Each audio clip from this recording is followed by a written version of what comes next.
So I have this opportunity to meet with this older individual, and he's a pastor, and he's been a pastor for a long time. And anyway, he's extremely just, I would say, a guy that I look up to at the highest level in what I do. And I think a lot of you, depending on what you do in the field that you're in or the career that you have, there's individuals that you're like, man, I would love to sit down and meet with them and just talk with them and just allow them to pour into my life. And so this is an individual that I get to meet with, and he just pours into my life. And when I sit with him, I just say, you just talk.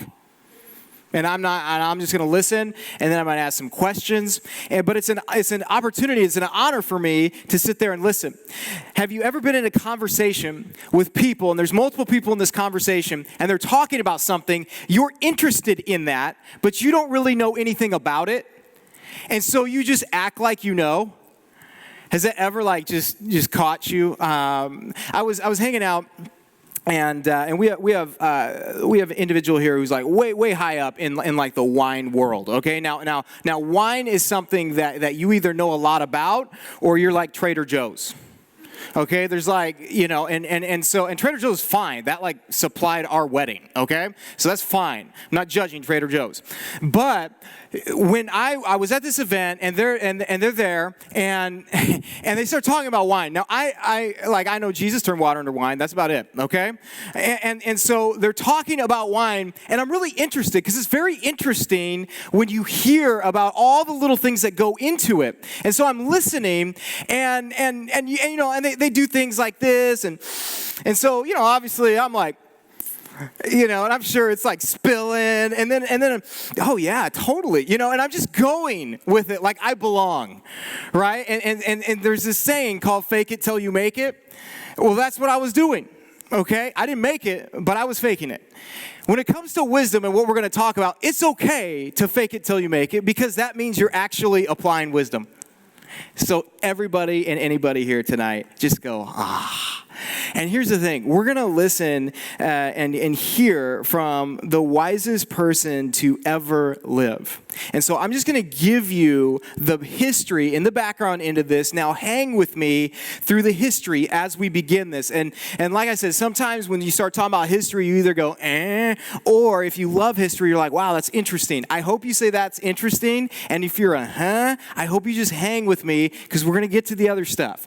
Okay? But I want to set the stage because, man, sometimes I'll go to a church and they'll say, hey, turn to this verse, or this verse is going to be on the screen. And they start reading it and they say, and this is what this means. And you're like, that's weird. I don't know. And I feel lost. And I feel like I'm out of the setting. And so it's important for me, I always feel, to set the setting so that you understand, and regardless of where you've been or come from, you can go, okay, I get it. Because that's the win. The win isn't for you to go, oh man, Steve's a great speaker. The win is for you to understand what we're reading. Okay? And so the setting here is this. Okay, so most of us, and even if you've never been to a church in your life, you've either seen a movie or you've heard the story of David and Goliath. Okay? And so David, after he kills Goliath, all of a sudden he's this celebrity, he's the man, and Saul, the current king, ends up dying, and David becomes the king, King David. Okay? David's the big deal, right? And so David rules for a long time. People love him, and he's right with God. And then he makes a pretty big mistake, okay? I don't care what you believe. You would say it's a pretty big mistake, all right? He has an affair, and then has the woman's husband, who he's having the affair with, has him murdered. I don't care where you're at on the spectrum of morality. The dude just screwed up, okay? And so he has this affair, and to make matters harder for him, when he has this affair, while the husband is out of town fighting a battle for him, what happens is she gets pregnant. Okay, so she gets pregnant, and then he has the husband killed, and then he marries her, and they end up losing that child. Her name is Bathsheba, the lady that he marries. They wanted to have a child, and this child ends up dying. And it's a really hard, it's a very tough time for David. And literally because of his affair, the collapse of his kingdom pretty much took place with his family and the kingdom. And what happens is Bathsheba ends up getting pregnant again, and she has a son, and they name him Solomon. And here's the thing, I just want to pause as we kind of set the stage for this, because Solomon comes from a situation that's not exactly godly. That's not exactly something you brag about. And some of us come from kind of a broken situation, or something's happened, and we kind of hide that and we shield that. And we don't know if God can still use us or this or that. And here's the thing, God can redeem any evil. He can redeem any evil. And Solomon's life, as we're going to read and go through just different wisdom bombs throughout this, you need to know that is redeemed that once was evil. And when you think, I mentioned a couple weeks ago the horrific events that happened in Orlando, and it's so, I'm getting stories just sent to me of the outpouring of love that's happening and things that are happening, and it's so amazing and powerful to see God redeeming evil, because that's what it was, evil. And so you just need to know that right now. That's the type of God that when we're talking about God, that's the type of God that we serve and we love, and that's why we're here. So he has this. So Solomon, anyway, is about 20 years old when he becomes the king. So he becomes the king at about 20 years old, and God visits him in a dream. I'm still waiting for that. Hasn't happened yet.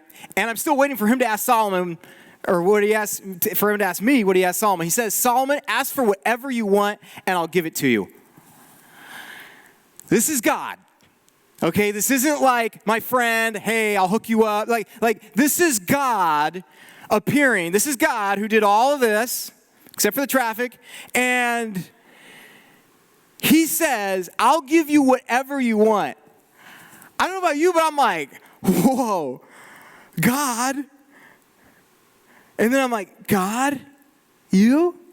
And then personally, what I would is like, God, how much time before I have to make up my decision?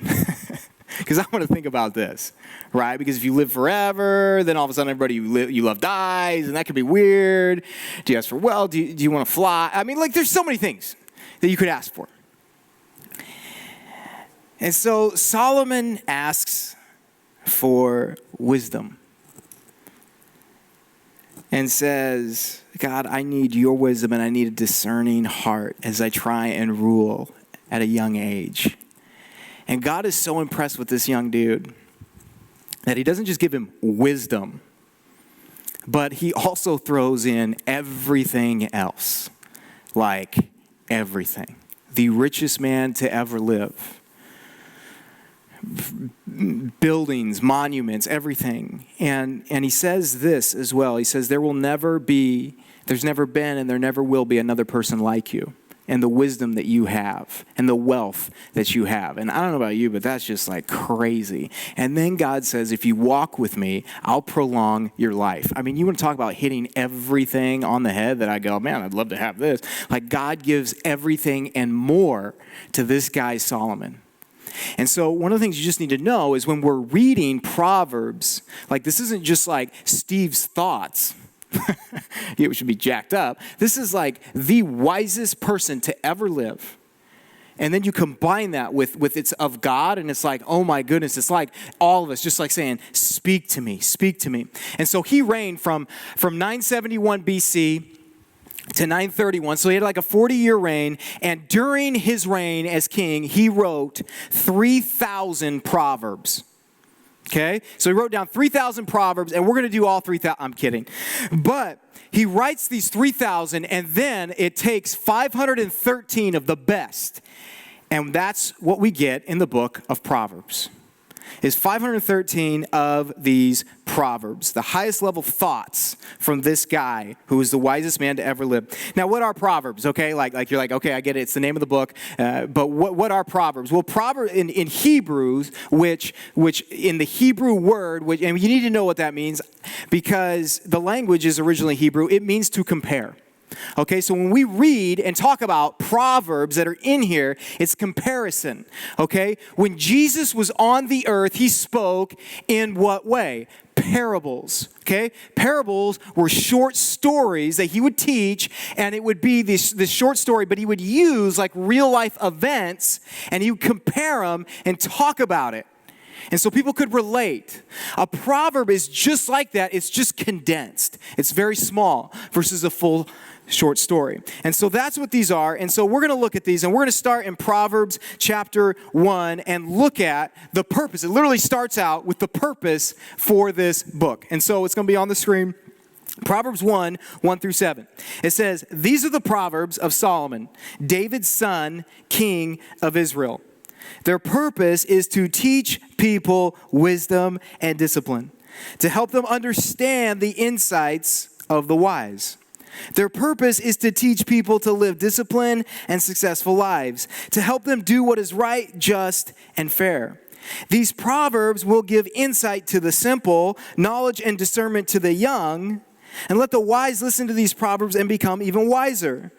Let those with understanding receive guidance by exploring the meaning of these proverbs and parables, the words of the wise and their riddles. Fear of the Lord is the foundation of true knowledge, but fools despise wisdom and discipline." Okay, so the purpose of what we're going to do and the different wisdom bombs that we're going to take out of here. What's the purpose of this book? The purpose is to give us, each and every single one of us, wisdom, discipline, and insights into who God is. That's pretty awesome. To teach us to live disciplined and successful lives, to help us do what is right, just, and fair. And I want you to think about that, because those are things that we will pay so much money for. We will pay and we will find and we will go to these places and ask people to help us get all these things, to inspire us, to teach us truth, to help us live like this or like that. And God's like, hey, I kind of dropped this book in my word, the Bible, and you should check it out. It's free. And he gives us this, and it's this incredible gift to all of us. And he keeps going, and I love how it says it connects the simplest of minds, the youngest of minds, with the wisest of the wise. In other words, every single one of us, whether you are like 10 years old and you're like, "What's wisdom, Daddy?" Or you're like, "Man, I am the greatest thing to happen to this world." Whichever end you think you're on, this can connect and challenge and encourage you. And then in verse 7, he talks about what is the foundation. What's the foundation of true knowledge? And I look at that. So when it says, what is the foundation of true knowledge? I'm like, what is it? What is it? And then it says something that I don't like. Fear of the Lord. Now, I don't know about you, but I'll read my Bible. I probably should. I'm a pastor. But I'll read it.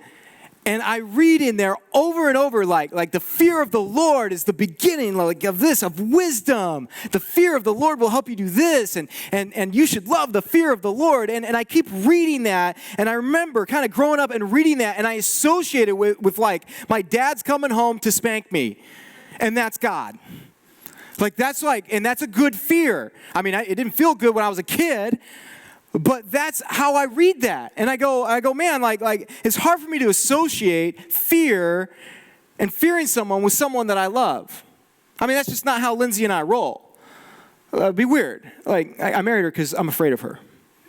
It's a great marriage, but I fear her every time she comes on. Like, no, it just doesn't go, right?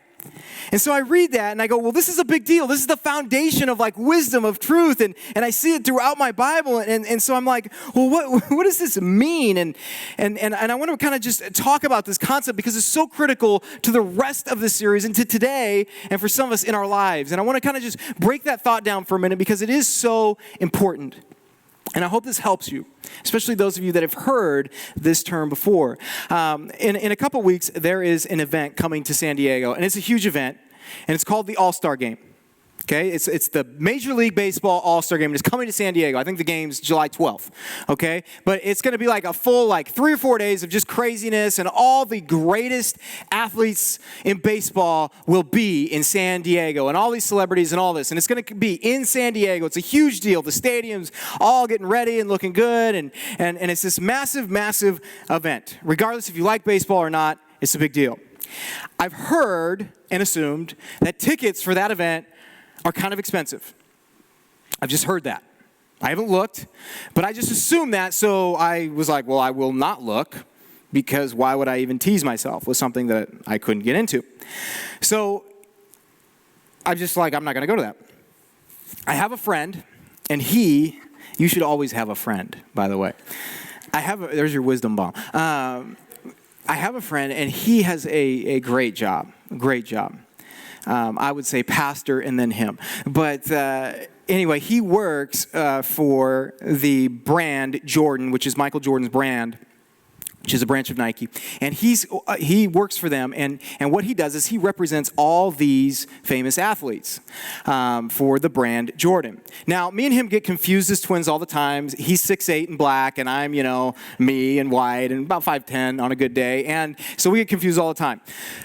Anyway, he calls me up because we talk a lot. We're really good friends, and we've known each other for a long time. And he was inviting Lindsay and I to an event, and then I reminded him we have kids, and so we couldn't go. And then I said, hey, so when are you back in either LA or are you going to be in the San Diego area? And he goes, well, because I said, man, we haven't seen each other in a while. It'd be great to hang out and catch up. And he goes, well, I'm going to see you in a couple weeks, so I'll see you like in a month. I'm coming down for the All-Star game, and I'm taking you with me, and we're going to go hang out. And I went, oh, well, yeah, we are. And then I went, I'm going to the All-Star game. I hope he listens to this online just to hold him accountable. But I hope he doesn't forget. We're great friends. So he's taking me to this All-Star game with him. And now, I'm not like into some of these young baseball players. Like my thing, and don't judge me for this, and if you're all hung up on what I say next, just relax. I am a diehard Derek Jeter fan. Okay? Now relax. He doesn't even play anymore. He's retired. But when he first invited me, the first thing that popped into my head was, I wonder if Derek Jeter will be in town. Okay? Now, he's retired, but I'm thinking it's the All-Star game. He might come. Well, I've heard through the grapevine that he might be here. So now I'm thinking, hey, bud, same organization. You guys represent Derek Jeter. Could you set something up to where I can meet Derek Jeter? Now, if it happens, then I will be fearful. Not fearful because Derek Jeter would want to hurt me. I'm not creepy like that. I would be afraid because I would want to represent myself in the best way possible. I wouldn't want to be like, I would be afraid to be like, oh my God. Like I would want to be really cool. Like I hang out with people like you all the time. Awesome. And I would be worried. I would be afraid of what would come out of my mouth. You guys hear it on a weekly basis. Lindsay hears it every day. But I mean, what would come out in that moment? I hope I was sounding like cool and remember, fake it till you make it. And so I'm worried and I would be afraid of that moment. I mean, some of you ladies or girls that maybe have a crush on Justin Bieber, imagine you're at the concert, a security guard says, hey, he wants you to come backstage. He wants to meet you. You would freak.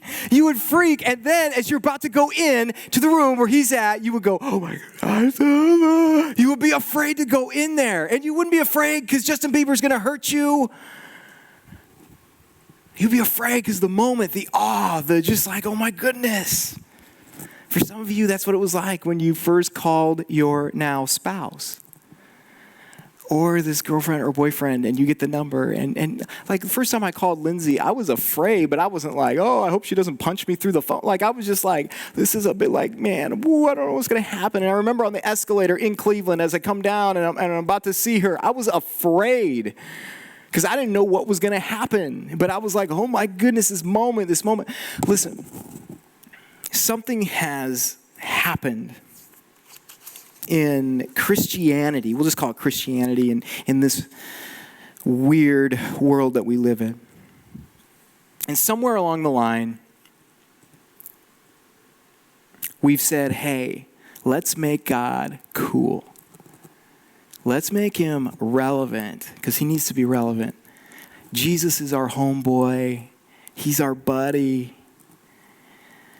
And we've lost that sense of awe, that sense of reverence, that sense of that's God.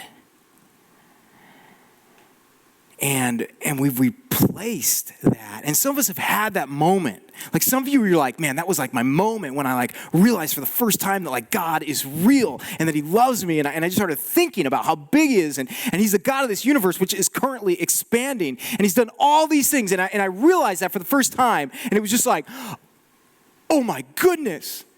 And he loves me? And you had that moment.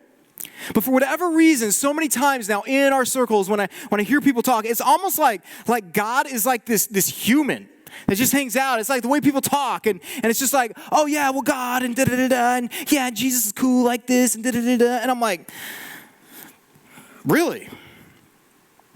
And for whatever reason, we've lost that incredible moment. And when it says the fear of God, it's not, oh no, God. It's, oh my goodness, God. Do you get it? So when it says the fear of God is the beginning of wisdom, it's not, oh, there's God. Oh no, he saw me. It's God. Whoa. Derek Jeter, Bieber, I don't care. It's God. But for whatever reason in our lives, in this Christian world that we live in, that we put ourselves in this box, God is now just like, God, my homeboy, what's up, God? And Jesus is cool. Oh, he was homeless. Yeah, awesome. And all this, and he lived this cool lifestyle, water into wine. Yeah, and all these things. And I've lost, and I've missed that. Oh, God. And I feel like we've lost that.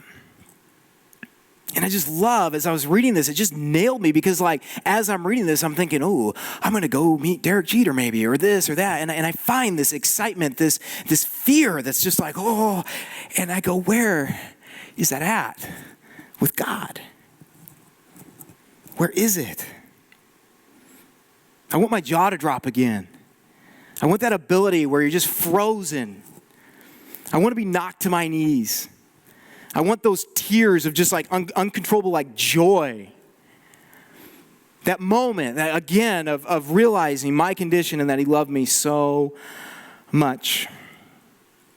And you know, I just want you to know, because I think so many times we're so consumed with trying to talk about our faith in a way that makes it sound really cool and all this. Like, this book doesn't need your help.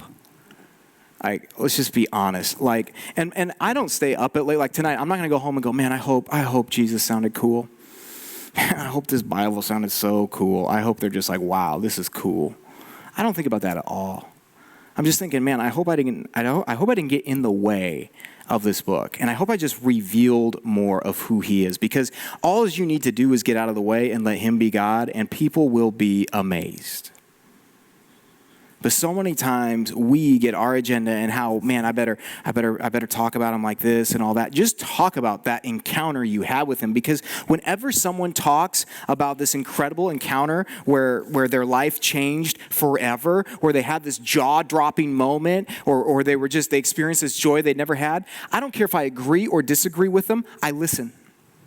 People listen to that. And when my view of him is in the right place, my life, the foundation, how I worship, I listen, my church experience changes, my purpose changes, and I cling to these Proverbs, because these are his gifts to me and wisdom from the Almighty God through this ridiculously smart dude given to Steve. And I go, okay, well, I want to read this. I want to know what's in here. I love it. One of the guys that's like had an incredible like ministry. And when I say ministry, it's like this guy, Billy Graham, he's really old now. I think he's in his 90s. And he's probably been instrumental in more people going, I want to become a Jesus follower than anyone I've ever heard of. And one of the things he said that always stuck out with me is he said, I used to read a chapter of Proverbs a day because I wanted to know how to have the wisdom to deal with other people. And that always just stuck with me. And in verse 7, it said, what? That fools despise wisdom and discipline. And he keeps going with this thought in verses 20 through 23 of that. And it'll be on the screen. It says, wisdom shouts in the streets. She cries out in the public square. She calls to the crowds along the main street, to those gathered in front of the city gate. How long, you simpletons, will you insist on being simple-minded? How long will you mockers relish your mocking? How long will you fools hate knowledge? Come and listen to my counsel. I'll share my heart with you and make you wise. Okay, now when it begins, it says wisdom shouts in the streets, and then it says she cries out in the public square. Listen, it's talking about wisdom within the context of a female. Okay, I was like, are the ladies even here? Like it's the voice of a female, and it's wisdom. Like, that was your moment to, like, elbow, slap, whatever you needed to do, okay? We call her Siri. But that's the voice. She comes out, and I love it how it says she comes out, and she shouts in the streets. She goes to, like, where all the people are congregated, and she's, like, trying to preach out and invite them into this wisdom, into this understanding. And so the thing about it I love is, like, this isn't an exclusive club for those that can get it and those who can't. Like, you don't have to have 4G on your phone. You don't have to have a wireless signal. You know, it's not a monthly plan. It's not a hard-to-find location. Wisdom shouts in the streets to wherever you're at, wherever you find yourself tonight. Wisdom is calling out to you. And I love that. And it's just saying, listen. Just listen to me. And then it says in verse 22, it gives these three different types of people. And if you're one of these, just don't raise your hand. Just own it. The simple-minded. And it says, why do you want to stay simple-minded or naive? Have you ever met someone and it's like, I just don't even want to, and they say, I don't want to know. And you're like, I want to tell you something that's going to help. I don't want to know. And you're like, why don't you want to know? Like, I'm trying to help you. No, don't tell me.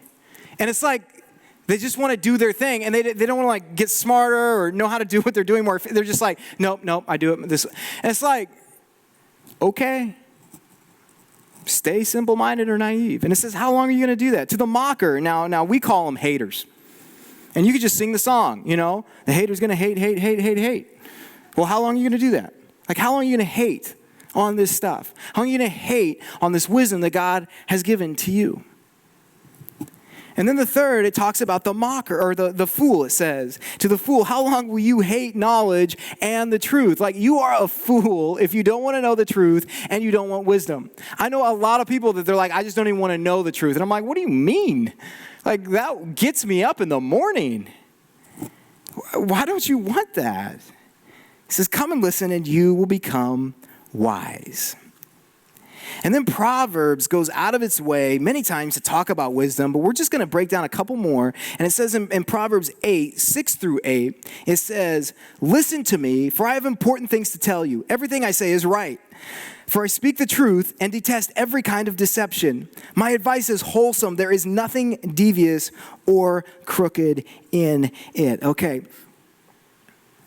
I have important things for you to hear, things that are right, okay? You need to know this. Whatever is in here that's of God, that's wisdom, it says it's right. So you don't have to worry about that. Everything is true. Oh, my goodness. If we could just get news to be true. Oh. It says everything in here is true. There's no deception in it. And then it says it's righteous or it's wholesome. There's nothing crooked or manipulating about it. There's not this weird agenda. I think we all have friends or acquaintances or coworkers, and every time they come up to us or they call us or text us, they want to meet up or talk, you're like, oh no, what's the agenda? What are they trying to get out of me? What do they want? There is no agenda here. There's nothing weird. There's nothing behind the scenes happening. And it keeps going. In verses 10 through 11, it says, choose my instruction rather than silver and knowledge rather than pure gold. For wisdom is far more valuable than rubies. Nothing you desire can compare with it. Okay, rubies were cool at one point, all right? So just hang with that, all right? He's comparing, and when he said rubies, everyone's like, woo, okay? And it says, for wisdom is far more valuable than rubies. Nothing you desire can compare with it. It is far more valuable, wisdom, than any amount of money. It's far more valuable than anything you want. And the most valuable reality is that you can receive it. And I love it because, like, I don't know about you, but you put, like, these financial goals, right? Well, if I just get here financially, things will be really, really good. This number. And then I'll meet with Lindsay and I'll go, okay, honey, can we get this number? And how long and what's our plan to get that number, right? Or there's an object. Let's say I want to get a house and it's like, okay, there it is. There it is. That's the price point. Let's go. What do we got to do? What do we got to sell? How do we get there, right? And we're putting our stock in something specific, whether it's a number or an object, and we say, when I get there, it'll be an arrival point. The reality is this: wisdom doesn't have an arrival point. It just keeps going and growing, and it blesses you far more abundantly than any arrival number or any arrival object.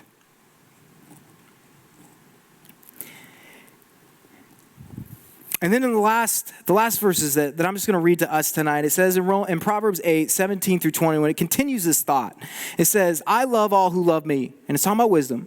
Those who search will surely find me. I have riches and honor as well as an enduring wealth and justice. My gifts are better than gold, even the purest gold. My wages better than sterling silver. I walk in righteousness and paths of justice. Those who love me inherit wealth. I will fill their treasures. It says, I will love all of you who love me. Okay, there's incredible benefits of this. It promises, like, as you love and pursue wisdom, wisdom gives back to you. It doesn't, like, hold out on you.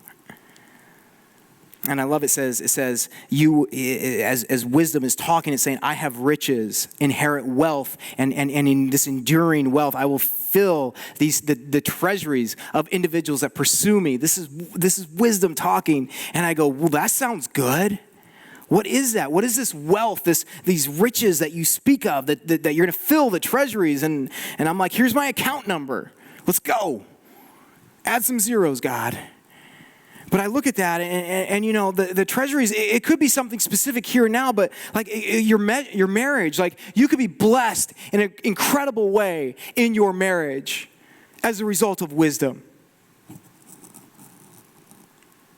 Just the wisdom to marry the right person.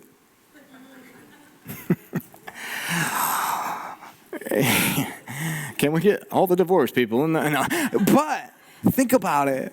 Think how many times it's just like, man, if I would have known now what, like, oh my goodness, this like baggage, this endless baggage that I have as a result, like wisdom could save a marriage. It can save a family. It can bless your family and your kids and the afterlife, in heaven, we're going to get blessings. And then in the present, it can bless you tangibly right now. Now I got to be really careful because I don't want anyone to walk out of here going, if I just do what God tells me to do, I'm going to be rich.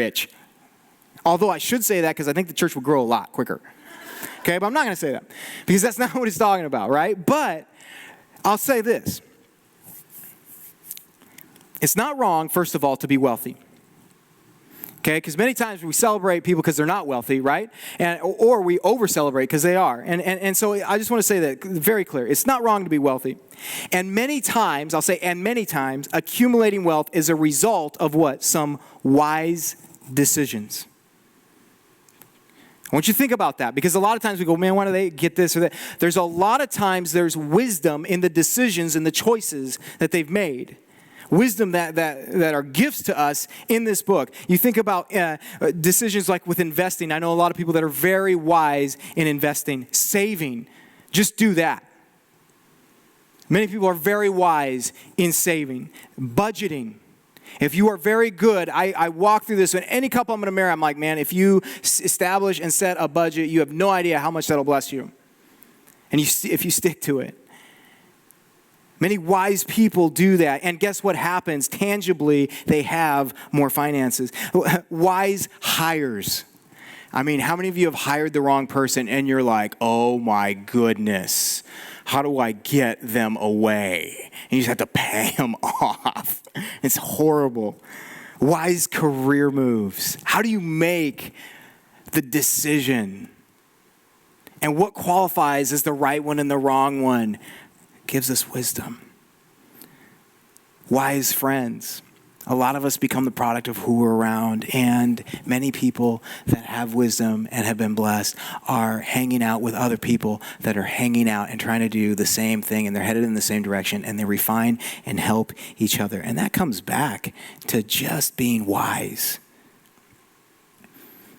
And as a result of being wise is incredible blessings. And that's why we're going to do this. That's why we're going to look at just different elements in here that are really cool and practical into what it looks like to have wisdom.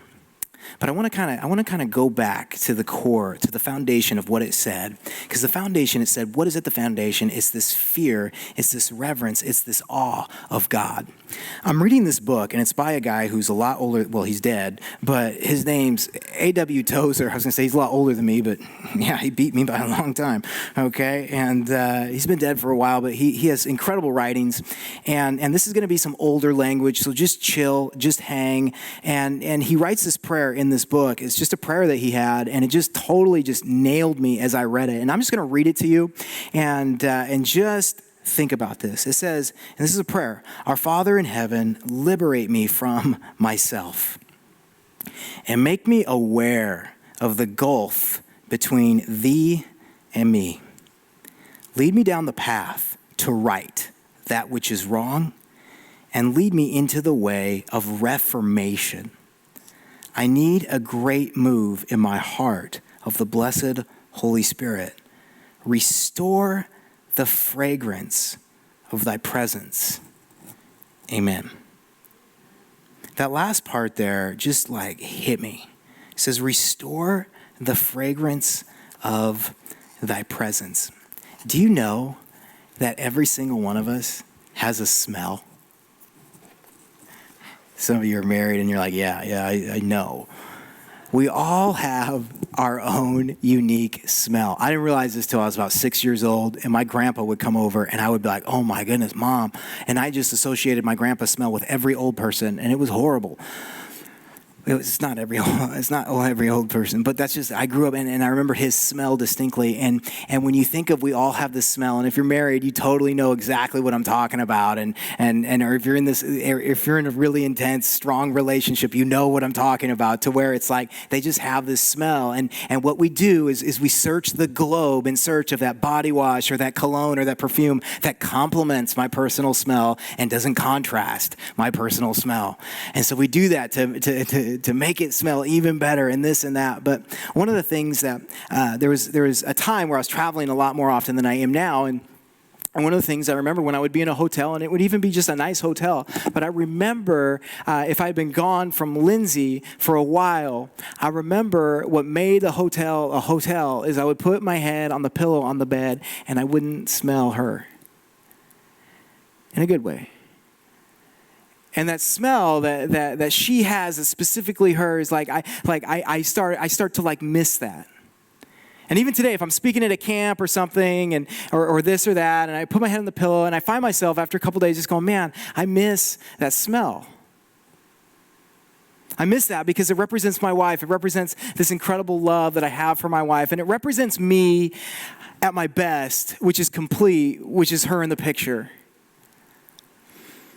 And I think so many times in our lives and in our walks, we have forgotten and just been okay with the fact that I don't have the fragrance of God in my life anymore.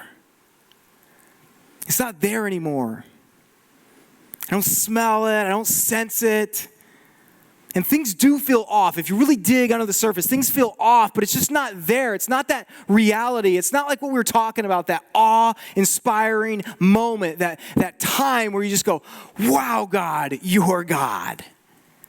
And I find myself, as I was reading that prayer, I was like, man, I started making that like my prayer. I just put it in better English, like today's English, to God, because I'm like, I don't talk to God like that. But I started saying that, like God, bring that incredible, that not that just that feeling, but your presence and the aroma that only you have, that's of you, that just gets me caught up in how great you are. I want that back. And I think for some of us here in this room, like we need that back because we just started walking and wandering and doing our thing. And it's not that life has just been so bad to you and all these things, but you're missing the greatest version of you. You're missing moments where there's wisdom in your life that can only come from God. And you're making some decisions that are good decisions or maybe bad decisions, but they're not God's best decisions. And every decision that I've made that I look, and now looking back from me definitely doing my own thing against God and then figuring out that I should do it his way and still making my decisions, but then experiencing like God's type of decisions, I go, wait a second, you want me to be happy.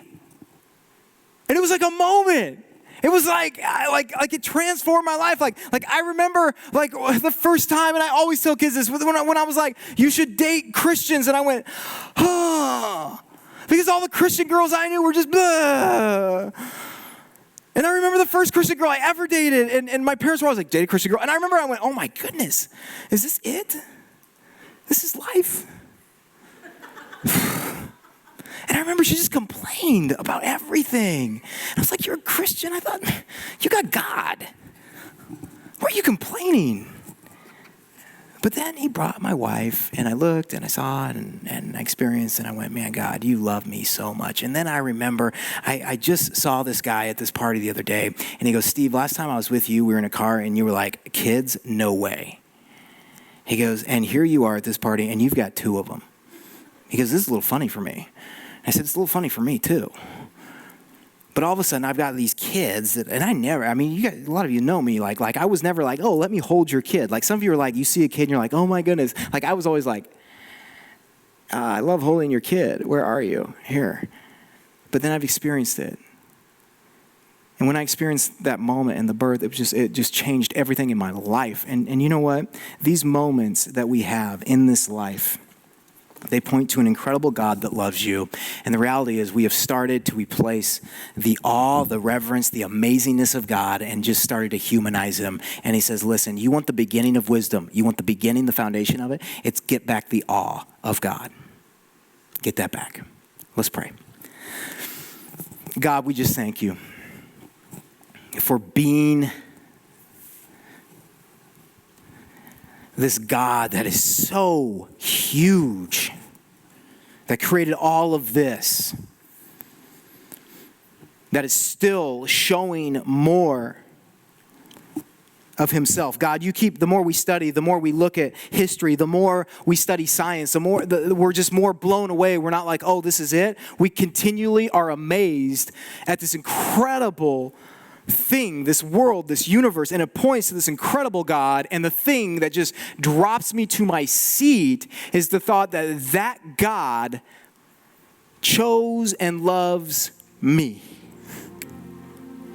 and listens to me, wants to talk to me, wants to be a part of my life, wants to bless me.